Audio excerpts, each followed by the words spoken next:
Hi welcome everyone. ഇപ്പോൾ ഞാൻ just ജിമ്മിൽ പോയിട്ട് വന്നേ ഉള്ളൂ. അപ്പം നിങ്ങൾക്ക് വേണ്ടി ഒരു വീഡിയോ ഞാൻ വന്നപ്പോൾ തന്നെ ജസ്റ്റ് ഒന്ന് വരച്ചു. അപ്പോൾ ഞാൻ ജസ്റ്റ് ഒന്ന് റെസ്റ്റ് എടുക്കാൻ വേണ്ടി ജസ്റ്റ് ഒന്ന് ഇരിക്കുകയാണ്. ഞാൻ വരച്ചു. അപ്പം ഞാൻ പറയുന്ന കാര്യം എന്താണെന്ന് വെച്ചിട്ടുണ്ടെന്നുണ്ടെങ്കിൽ ആ ഒരു വീഡിയോ മുഴുവനായിട്ട് തന്നെ കാണുക. നമ്മളതൊരു സജഷൻ പോലെ പറഞ്ഞതേ ഉള്ളൂ. ഒരിക്കലും കോളല്ല. ഞാൻ വീണ്ടും വീണ്ടും പറയുന്നത് കോളല്ല. കോളുകൾ നമ്മൾ സജസ്റ്റ് ചെയ്യുന്ന കാര്യമല്ല. നമ്മുടെ ഒരു വ്യൂവിനനുസരിച്ചിട്ട് അല്ല. ഞാൻ പറഞ്ഞു റോബോട്ടിക് രീതിയിൽ ആരും ട്രേഡ് ചെയ്യാനായിട്ടിരിക്കേണ്ട. നിങ്ങളുടെ ഒരു വ്യൂ കറക്റ്റ് ആണെങ്കിൽ മാത്രം പഠിച്ചത് യൂസ് ചെയ്യുക. മനസ്സിലായോ? ഇല്ലെന്നുണ്ടെങ്കിൽ ആരോ എന്തോ പറഞ്ഞതിൻ്റെ പേരിൽ നമ്മൾ എൻട്രി എടുക്കുന്ന ശരിയായിട്ടുള്ളൊരു നിലപാടല്ല. ഫ്യൂച്ചർ നിങ്ങൾക്കൊരു ഗുണവും ഉണ്ടാകത്തില്ല. അപ്പം എല്ലാവരും വീഡിയോ മുഴുവനായിട്ട് തന്നെ കാണുക. വീഡിയോ ഇഷ്ടപ്പെട്ടാൽ നിങ്ങളുടെ സപ്പോർട്ട് ഞാൻ പ്രതീക്ഷിക്കുന്നു. അപ്പം വീഡിയോയിലോട്ട് പോകാം. അപ്പം നമ്മൾ എടുത്തേക്കുന്ന സൊമാറ്റോയുടെ ചാർട്ട് ഡെയിലി ടൈം ഫ്രെയിമാണ് എടുത്തേക്കുന്നത്. അപ്പം നമുക്കിതിനകത്ത് കാണാവുന്ന കാര്യങ്ങൾ എന്തൊക്കെയാണെന്ന് വെച്ചാൽ ഇത്രയേ ഉള്ളൂ. സിമ്പിളായിട്ട് നമുക്ക് പറയാം. നമ്മൾ പഠിച്ച കാര്യങ്ങളൊക്കെ വെച്ചിട്ട് അതായത് ഒരു 2000 താഴോട്ട് നോക്കുക. 2021 മുതലുള്ള ഒരു ചാർട്ടാണ് ഈ കാണുന്നത്. നമുക്കത് ബ്രേക്ക് ചെയ്യാം. നമ്മളപ്പോൾ നമ്മുടെ ചാർട്ട് ബ്രേക്കിങ്ങിനകത്ത് പറയുന്നത് പുതിയൊരു എൻട്രി ഉണ്ടോ ഇല്ല എന്നുള്ള കാര്യം. ഇല്ലെന്നുണ്ടെങ്കിൽ എന്താണ് അതിൻ്റെ പോക്ക് എങ്ങോട്ടാണ് പോകാൻ ചാൻസ് ഉള്ളത്, പിന്നെ എൻട്രി എടുത്തവർ എന്ത് ചെയ്യണം, അങ്ങനത്തെ പല കാര്യങ്ങളും നമ്മൾ പറയുന്നുണ്ട്. അപ്പോൾ ഇതിനെപ്പറ്റി നമുക്കൊന്ന് ബ്രേക്ക് ചെയ്ത് നോക്കാം. നമ്മൾ പഠിച്ച പ്രൈസ് ആക്ഷൻ മാത്രം ഒന്ന് ട്രൈ ചെയ്ത് നോക്കാം. എന്നാൽ ഇവിടെ നിന്ന് ഒരു റെസിസ്റ്റൻസ് ഇതുണ്ടോ, ഇവിടെ മോളി മേടിച്ചവർ നല്ല രീതിക്ക് ഈ ഒരു ഏരിയ ഈ ക്രോസ് ലൈൻ നോക്കിയാൽ ക്രോസ് ലൈനിലോട്ട് നോക്കുക, ക്രോസ് ഹെയറിലോട്ട് നോക്കുക.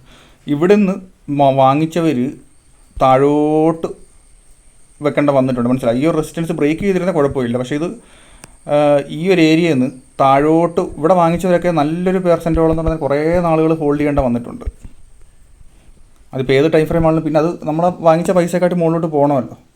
അതുകൊണ്ട് എത്ര വന്ന് നിങ്ങൾക്ക് തന്നെ കാണാൻ പറ്റുന്നത് എത്ര പെർസെൻറ്റോളം താഴോട്ട് പോയിട്ടുണ്ടെന്ന്. ഓക്കെ, പിന്നെ നമ്മളപ്പം ബാക്കിയുള്ള കാര്യങ്ങൾ പുതിയൊരു എൻട്രി ഉണ്ടോ എന്ന് നമുക്ക് നോക്കാം. പിന്നെ അതുകൊണ്ട് ഇവിടുന്ന് ഒരു ബ്രേക്ക് ഔട്ട് നടന്നു. പിന്നെ അതുകൊണ്ട് ഈ ഒരു റെസിസ്റ്റൻസ് ബ്രേക്ക് ചെയ്തപ്പോഴത്തേക്ക് പിന്നെ മുകളിലോട്ടൊരു മൂവ്മെൻറ്റ് നടന്നിട്ടുണ്ട്. ഇത് ബ്രേക്ക് ചെയ്തു, പിന്നെ ഒരു ഹൈ ബ്രേക്ക് ചെയ്തു, പിന്നെ അത് മുകളിലോട്ട് തന്നെയാണ് അത് പോയേക്കുന്നത്. ഒരു നല്ലൊരു പെർസെൻറ്റേജ് മുകളിലോട്ട് പോയിട്ടുണ്ട്. ഇവിടുന്ന് തന്നെ നോക്കുവാണെങ്കിൽ തന്നെ ഒരു 200 മുകളിലോട്ട്, അത് 300 തന്നെ ഒരു പെർസെൻറ്റേജ് മുകളിലോട്ട് പോയിട്ടുണ്ട്. അപ്പം ബാക്കിയുള്ള കാര്യങ്ങൾ നമ്മൾ പറയാമെന്ന് വെക്കുമ്പോഴത്തേക്ക് വളരെ സിമ്പിളായിട്ടാണ് നമുക്കിത് എക്സ്പീരിയൻസ് ആകുമ്പോഴത്തേക്ക് തന്നെ നിങ്ങൾക്ക് ചെയ്യാൻ പറ്റും. വലിയ കാര്യമല്ല. പിന്നെ നമ്മൾ ഒന്നിച്ചിന്ന് പഠിക്കുക എന്ന് പറയുമ്പോഴത്തേക്ക് അത് ക്ലിയർ ആയിട്ട് നമുക്ക് എല്ലാവർക്കും ഒന്നിച്ച് പഠിച്ച് മുന്നോട്ട് പോകാം. അപ്പോൾ നിങ്ങളത് വരച്ച് നോക്കുക എന്നുള്ളത് നിങ്ങളുടെ ജോലിയാണ്. എൻട്രി എടുക്കുകയാണെങ്കിൽ പോലും നിങ്ങളുടെ ഒരു വ്യൂവിനനുസരിച്ചിട്ട് വേണം എൻട്രി എടുക്കാൻ വേണ്ടി. അല്ലാതെ നമ്മൾ നമ്മുടെ ഫാമിലി മെമ്പേഴ്സിൻ്റെ അടുത്ത് ഒരിക്കലും ഇന്നടത്ത് വാങ്ങിക്കി അവിടെ വിൽക്കി അങ്ങനെ നമ്മൾ പറയത്തില്ല. ഒരു ഐഡിയ പറഞ്ഞു കൊടുക്കും. എനിക്ക് തോന്നുന്നൊരു ഐഡിയ ഞാൻ പറഞ്ഞു കൊടുക്കും. അപ്പം നിങ്ങൾക്കൊരു വ്യൂ കിട്ടുകയാണെങ്കിൽ മാത്രം എടുക്കുക. അപ്പോൾ ഇവിടെ നമ്മൾ നോക്കുമ്പോഴത്തേക്ക് പ്രത്യേകിച്ച് ഒരു എൻട്രി സംഭവം നമ്മൾ കാണുന്നില്ല. ഇപ്പോൾ കണ്ടു ഇവിടെ ഒരു റെസിസ്റ്റൻസ് ഉണ്ടെന്ന് നമുക്ക് കാണാം. അപ്പോൾ നമുക്കൊരു ചെറിയ ടൈം ഫ്രെയിമിൽ പോയാൽ ഒന്നുകൂടെ ബെറ്റർ ആയിരിക്കും. ഒരു 2 hourലോട്ട് പോകാം നമുക്ക്.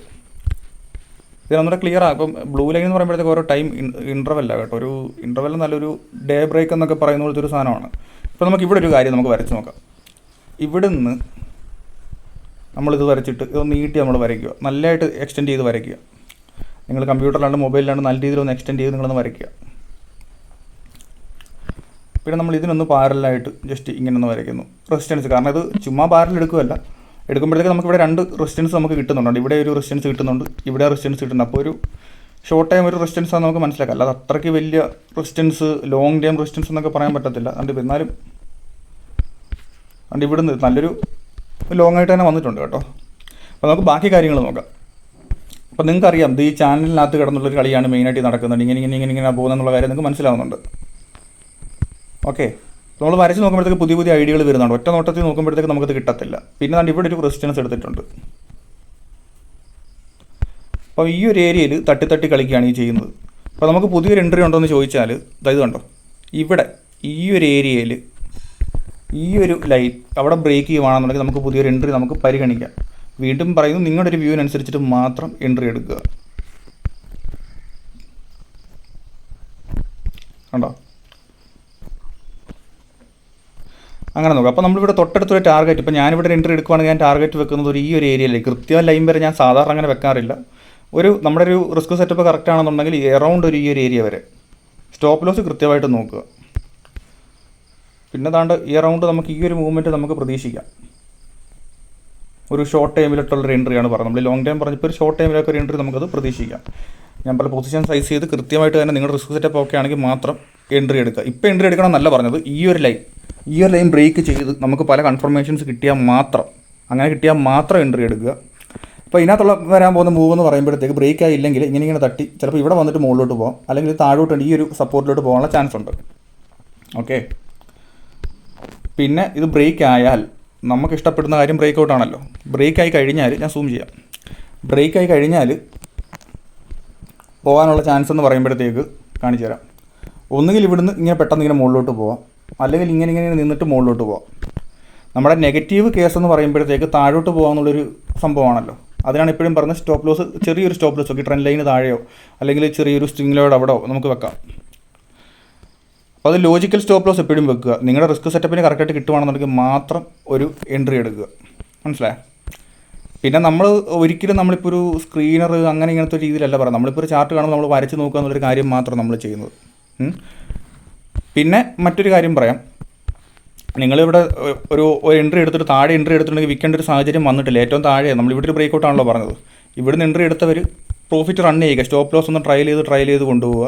ഇവിടെ സ്റ്റോപ്പ് ലോസ് വെക്കാം, ഈ ഒരു ഏരിയ സ്റ്റോപ്പ് ലോസ് വെക്കാം. കണ്ടോ, അവിടെ പിന്നെ താഴോട്ട് പോയിട്ടില്ല.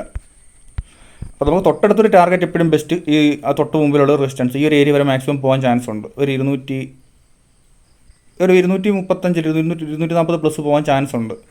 നമുക്കെല്ലാം നമുക്ക് കൺഫേം പറയാൻ പറ്റത്തില്ല, നമുക്കൊരു വ്യൂ മാത്രമേ എപ്പോഴും പറയാൻ പറ്റത്തുള്ളൂ. അതുകൊണ്ട് ഞാൻ പറയുന്നത് നെഗറ്റീവായിട്ടൊന്നും കാണുമൊന്നും വേണ്ട. കാരണം അല്ലാതെ ഇന്നടത്ത് കയറും ഇന്നടത്ത് 100% പറയാൻ ശരിക്കും പറഞ്ഞാൽ നമുക്ക് പറ്റത്തില്ല. മനസ്സിലായി? നമുക്കതൊരിക്കലും അങ്ങനെ കൺഫർമേഷൻ ചെയ്ത് അങ്ങനെ പറയാൻ പറ്റത്തില്ല. നമുക്കൊരു ഫോർകാസ്റ്റ് ചെയ്യാം. അപ്പം എൻ്റെ ഒരു വ്യൂ ഞാൻ നിങ്ങളോട് ഷെയർ ചെയ്യുക ചെയ്തത്. അപ്പം ബാക്കി ഇതിൻ്റെ ഒരു മൂവ്മെൻറ്റ് മിക്കവാറും ഇങ്ങനെ പോയി ഇതൊന്നും ചിലപ്പം കുറച്ച് കഴിഞ്ഞ് ബ്രേക്ക് ആയിട്ട് ചിലപ്പോൾ ഇങ്ങനെ ഒരു മൂവ്മെൻറ്റ് പോയേക്കാം. അതൊരു നല്ലൊരു മൂവ്മെൻറ്റാണ്, മുകളിലോട്ട് തന്നെ നല്ലൊരു മൂവ്മെൻറ്റാണ് പോകുന്നത്. അപ്പം ഒരിക്കലും ഒരു ഭയങ്കര ഒരു ഹൈ എടുക്കാതിരിക്കുക. ഏറ്റവും താഴത്തെ ലെവലിൽ വാങ്ങിക്കാൻ പറ്റിയാൽ അത്രയും ബെറ്റർ. അപ്പോൾ ഞാനത് ചെറുതാക്കി കാണിക്കുക. ഇതാണ് നമ്മുടെ ഒരു 2 ഹവറിൻ്റെ ഒരു അത് വരുന്നത്. ഒരു ഡെയിലി ഞാൻ ചെറുതാക്കി ഫ്രണ്ടിൽ വെക്കാം. അപ്പോൾ നിങ്ങൾക്കാണെങ്കിൽ അതേപോലെ ഒന്ന് വരച്ചൊക്കെ ഒന്ന് ശ്രമിച്ച് നോക്കാം. കണ്ടോ, ഇത്രയേ ഉള്ളൂ. കണ്ടോ, അപ്പോൾ വീഡിയോ മുഴുവനായിട്ട് തന്നെ കണ്ടിട്ടുണ്ടല്ലോ. അപ്പോൾ നിങ്ങൾക്ക് മറ്റൊരു വീഡിയോയുമായിട്ട് ഞാൻ വീണ്ടും വരാം. അപ്പോൾ നിങ്ങളും ചെയ്ത് പഠിക്കുക. ഓക്കെ, അപ്പോൾ നിങ്ങളുടെ വ്യൂ കറക്റ്റായിട്ട് വന്നാൽ തീർച്ചയായിട്ടും ഒരു എൻട്രി എടുക്കുക, മടിക്കാതെ. മാർക്കറ്റ് മുകളിലോട്ട് തന്നെ പോകുമ്പോൾ നല്ലൊരു ബുൾ ഏരിയ ആണെന്നുണ്ടെങ്കിൽ അറിയാമല്ലോ, മാർക്കറ്റ് നല്ലൊരു കണ്ടീഷനിൽ നിൽക്കുകയാണെന്നുണ്ടെങ്കിൽ പേടിക്കണ്ട. ഓക്കെ, അപ്പോൾ ബാക്കി നമുക്ക് കണ്ടറിയാം. അപ്പോൾ മറ്റൊരു ഇൻട്രസ്റ്റിംഗ് വീഡിയോയിൽ വരാം. കണ്ടിരുന്ന എല്ലാവർക്കും നന്ദി. നിങ്ങളുടെ സപ്പോർട്ടിന് എല്ലാവർക്കും ഞാൻ ഒരുപാട് നന്ദി പറയുന്നു. Thank you.